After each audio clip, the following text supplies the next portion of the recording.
Welcome to my channel. Today we will be talking about if non-residents can open a CommBank account.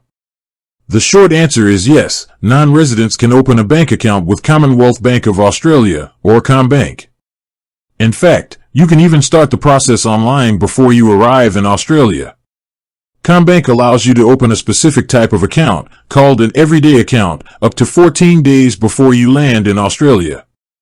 You won't need an Australian address at this stage, but you will need to provide your full name, date of birth, and passport details.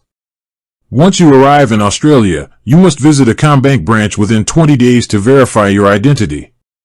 This step is crucial, as you won't be able to use your account to deposit or withdraw money until you've completed it. When you go to the branch, you'll need to bring your original passport and your tax identification number for any country where you are a tax resident. Once your identity is verified, your account will be fully activated. You can then use your debit card, the CommBank app, and online banking. With that being said, thank you for watching. For more finance videos, kindly check my page. Please like, share, comment, and subscribe to my channel. Thank you.